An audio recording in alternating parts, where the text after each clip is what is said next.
Welcome to the Build Your Reiki Business podcast. I'm Christian of Standing Stones Healing, founder of the Reiki Business Collective and creator of the Build Your Reiki Business program, sending blessings and best wishes to your Reiki business.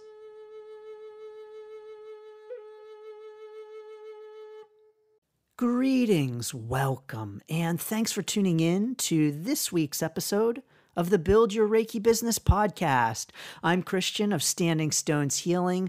So honored and grateful as always to have you here. So thanks so much for tuning in. In this episode, we're talking about collaboration. Collaboration, whether that is with other Reiki business owners and practitioners or anyone else you might want to collaborate with, because indeed the opportunities for collaboration are endless.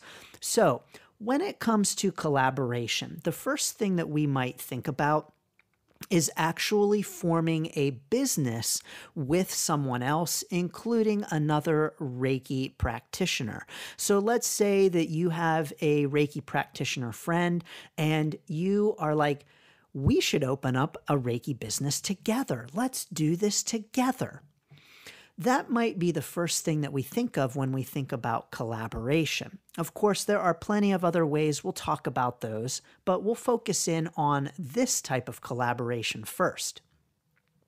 Because I really want to encourage you that if this is the kind of collaboration that you might be thinking about, that you are considering partnering with someone else to start a Reiki business, I really want to encourage you to first consider other ways that you might want to collaborate rather than simply starting a business with someone else. Because the truth is, it's not so simple.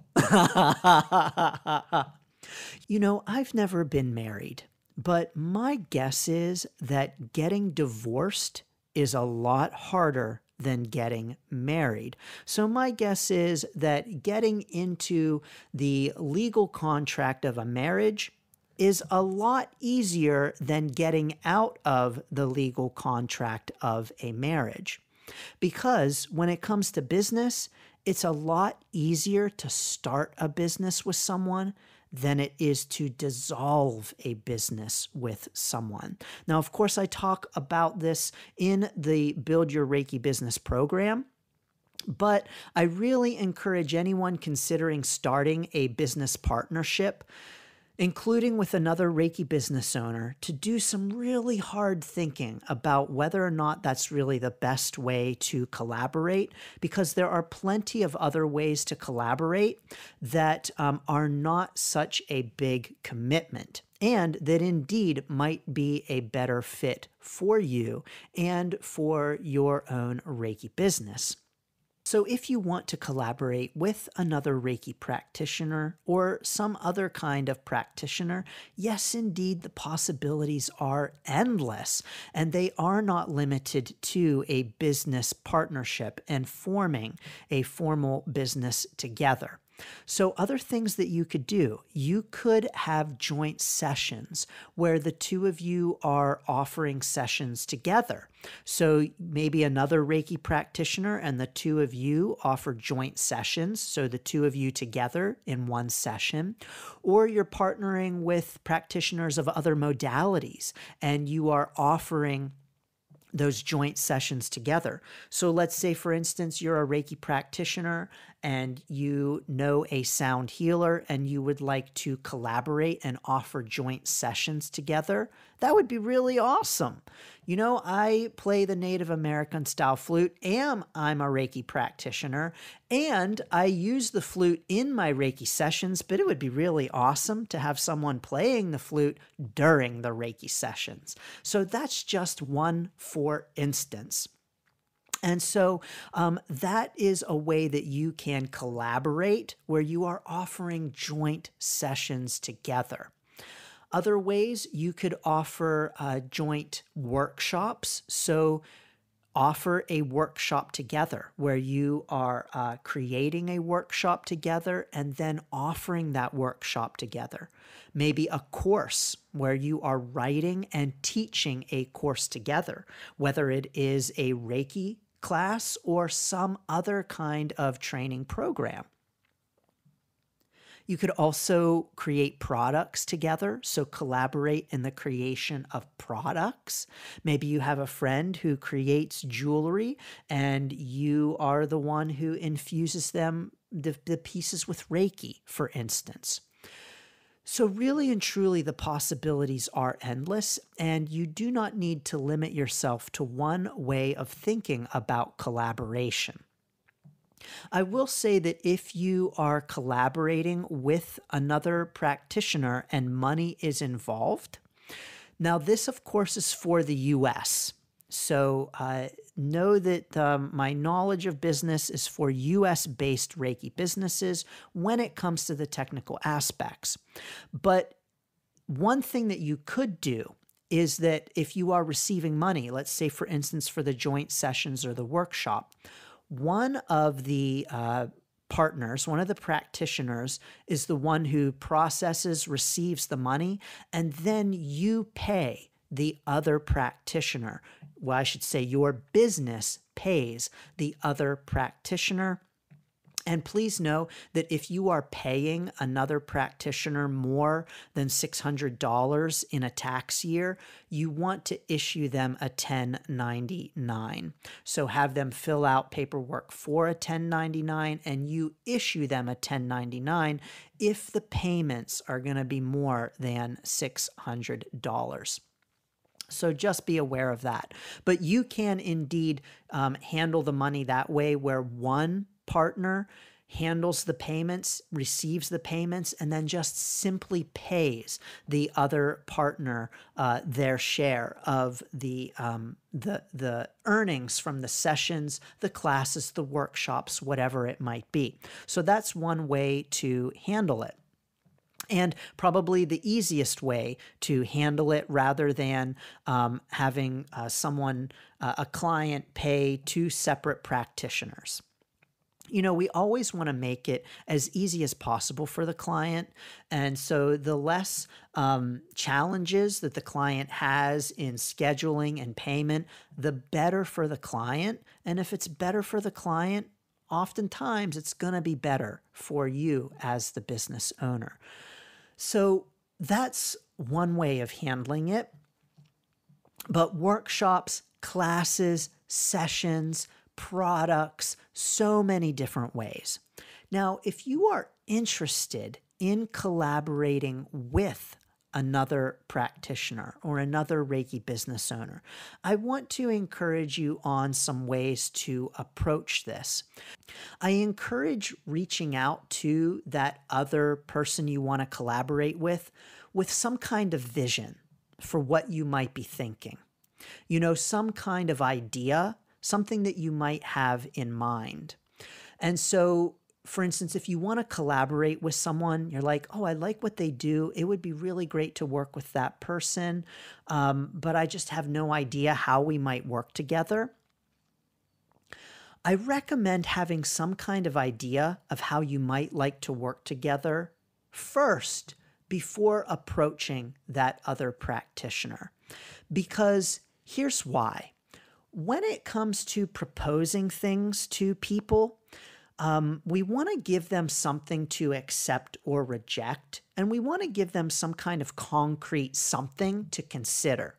You do want to have some kind of idea of what you might like to collaborate with the other person on, and something that you might really like to work on together. And so let's say that might be an anxiety workshop. Let's say that you focus on Reiki for anxiety, and you would really love to work with another practitioner on a workshop for Reiki for anxiety.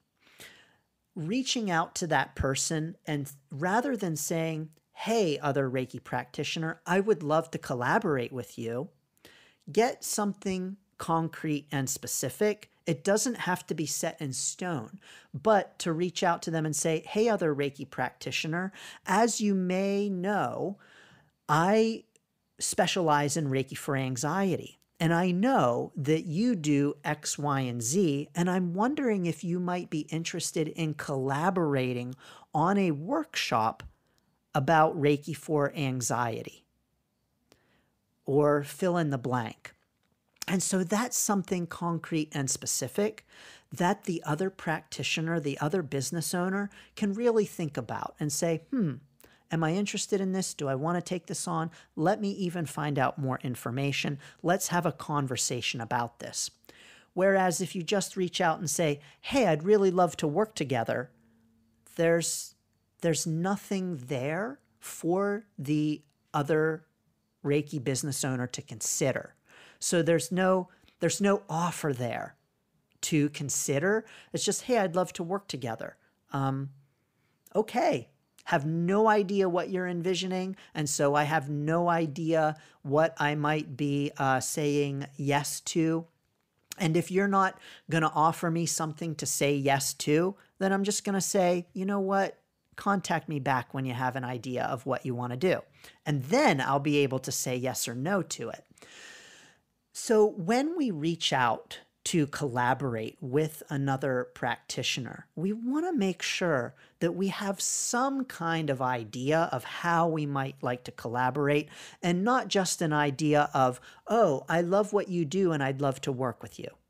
Because when you are presenting just the idea of working with someone to another busy Reiki business owner, practitioner who's got things going on, stuff on their plate, they've got their own projects, and you're saying, I want to collaborate with you, what you're actually saying is, I'd really like for you to make room for me and what I do. But when we can't give an idea of how we might like that other practitioner to make room, then we're not giving them any incentive to make room. Does that make sense? I want to encourage you that if you're considering, if you see another Reiki practitioner and their work and you see what they're doing and they're like, wow, I love what they're doing, I'd love to collaborate with them. I want to encourage you to do a few things first. To number one, I want you to encourage you to ask yourself, what is it specifically about what they do that you like? So what is it specifically that you like about, quote unquote, what it is they do? Do you like their videos? Do you like their posts? Do you like their emails? Do you like their podcasts? What is it about exactly in those things that you really like? What do you admire, and what do you enjoy about what they do? So having that specific thing.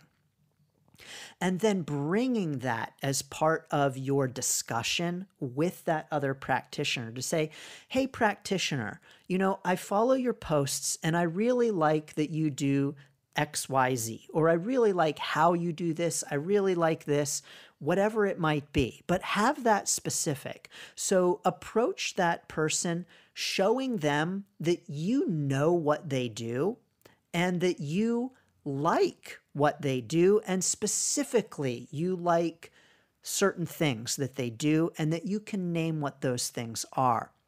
And so knowing what someone else does and what you like about what they do is a way to show them that you know what they do and that you have considered whether or not what they do is a good fit for what you do as well.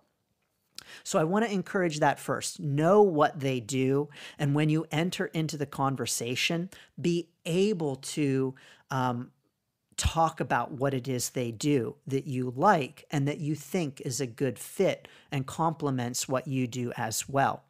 You also want there to be some kind of complement, so some way that there's some kind of overlap, either of your work or your audiences, that where there's a meeting place and there's overlap.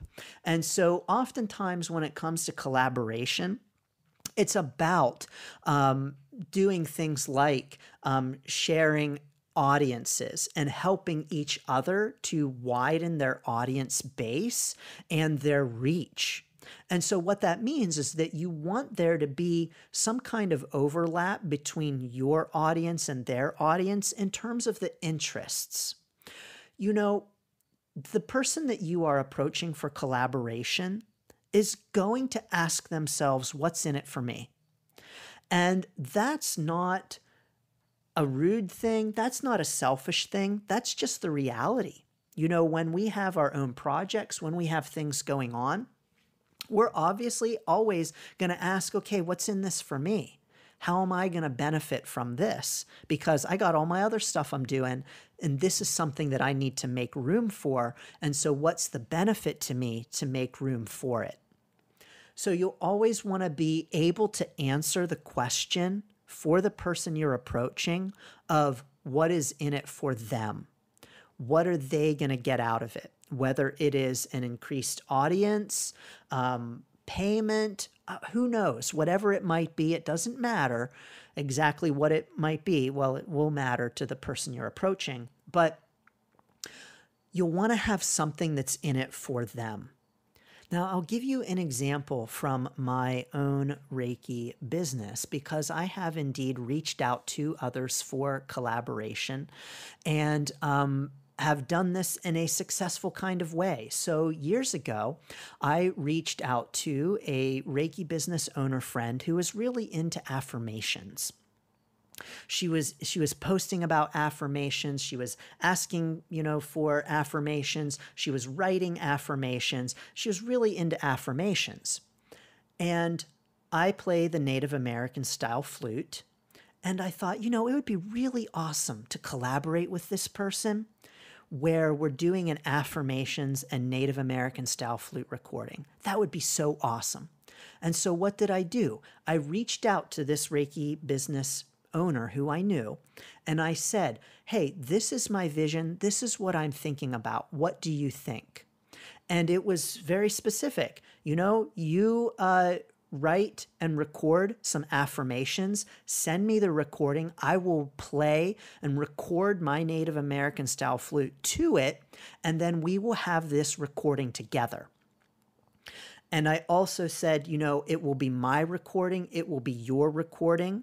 It will be shared content that each of us can do whatever we want with it. So in other words, that would mean that if she wanted to sell it, she could do that. If I wanted to include it as part of some offer, I could do that. So it would be our shared content. And so we did it. It was great. As a matter of fact, you can get it as part of my Life Change Encouragement Kit at standingstoneshealing.com/kit. We did that together. It was a great success. We were both happy. Awesome. She played it on her podcast.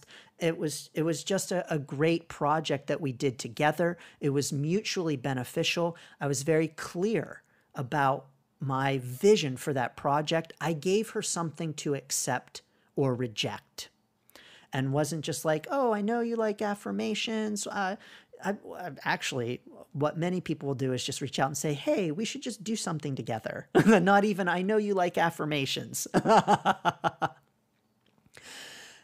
Another example from my own Reiki business, this one is more recent. There's another Reiki business owner who I'm on her email list, and she emails consistently. I get her emails, I open her emails, I'm on her list, so I know that she emails consistently. I also email my list consistently.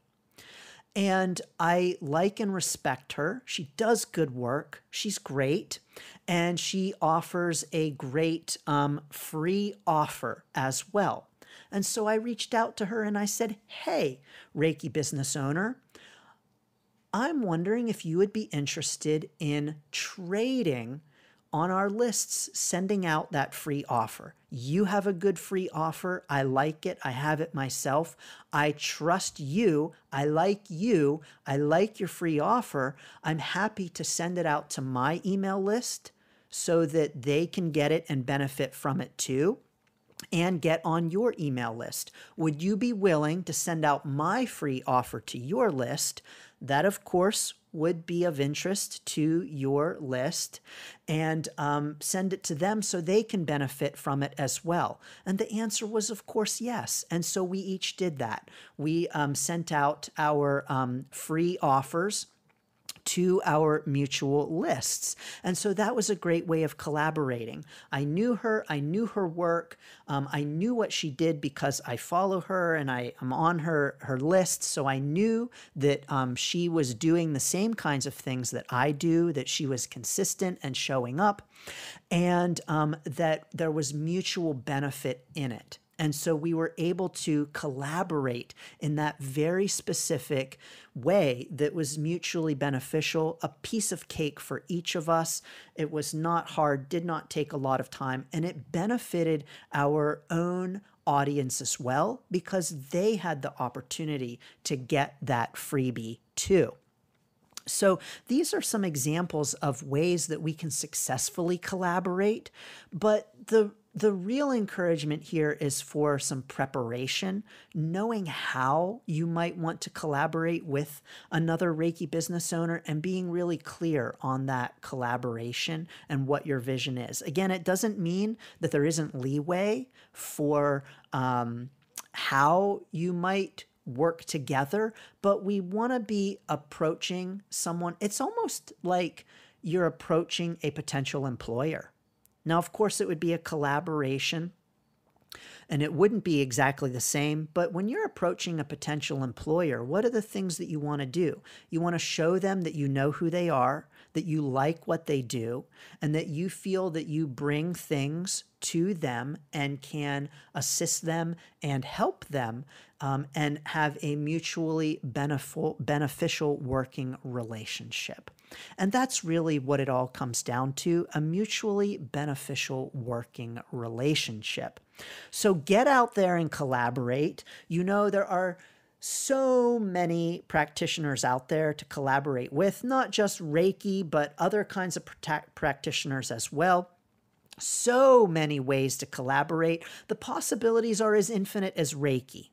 So let's get out there and collaborate. They're great opportunities for growth, for expansion, for new ways of learning. So let's get out there and collaborate, and let's do it in a way that is respectful and helpful and mutually beneficial. So sending lots of blessings and best wishes to all of the exciting collaborations. Have you collaborated with another Reiki business owner or other practitioner? Tell us all about it. If you're on YouTube, drop it in the comments.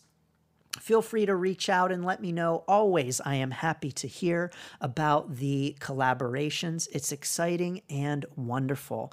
So sending lots of blessings and best wishes to your Reiki business and your collaborations. As I mentioned, I talk more about getting into business with another practitioner and creating a business partnership in the Build Your Reiki Business program, which you can learn more about and start right now at standingstoneshealing.com/build.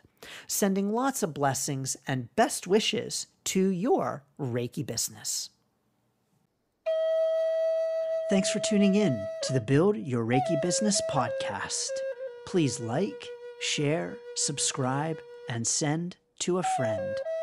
Learn more about the Build Your Reiki Business program at standingstoneshealing.com/build. Sending blessings and best wishes to your Reiki business.